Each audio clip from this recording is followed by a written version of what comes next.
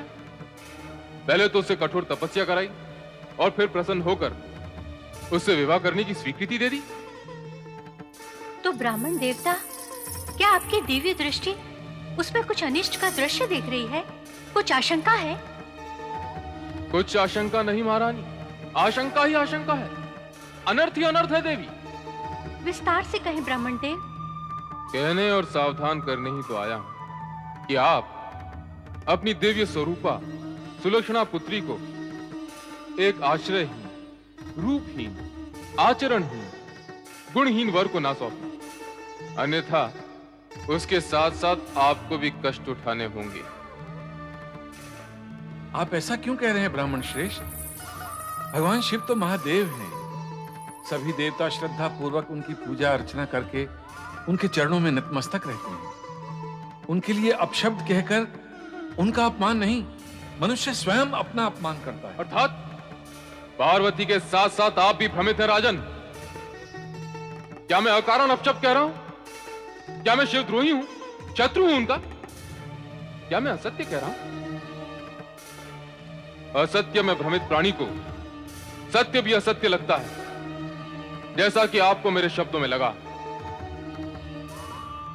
आपका हित विचारने वाले को आप असत्यवादी कह रहे हैं? ऐसा नहीं है विप्रदेव। ऐसा नहीं तो फिर कैसा है?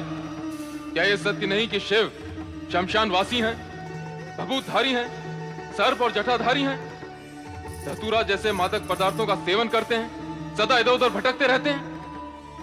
क्या यह सत्य कहना अनुचित है?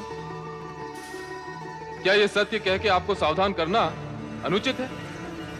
सावधान करके ऐसे कुपात्र के साथ आपकी पुत्री पार्वती का विवाह असंगत मानना क्या अनुचित है?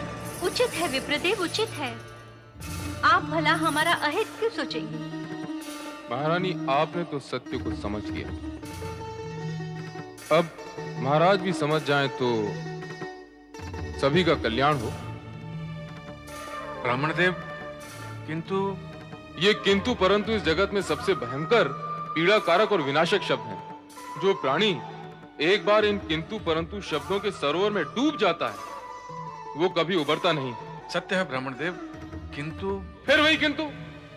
इस किंतु से आपका कल्याण होने वाला नहीं है महाराज। सत्य की शरण में आए, सत्य की। ऐसे कुरूप, भयावह, घृणित वर के साथ अपनी पुत्री का विवाह जाएंगे? कैसे पिता हैं आप?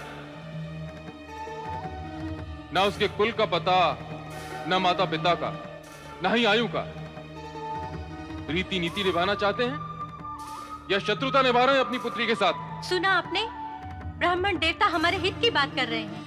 महारानी, आपका अहित सोचूं, ऐसा तो कोई कारण ही नहीं महारानी। एक परोपकारी जीव के नाते मेरा आप दोनों से यही अनुरोध है कि अपनी सुकोमल कन्या को ऐसे कठोर वर के हाथों सौंपकर उसका जीवन नष्ट न करें। ब्राह्मण देवता, मुझे जो आपसे कहना था मैंने कह दिया। अब तो केवल भगवान विष्णु से प्रार्थना करूंगा कि हे त्रिलोकीनाथ, पार्वती की रक्षा करना। श्री विष्णु देवाय नमः। श्री विष्णु देवाय नमः।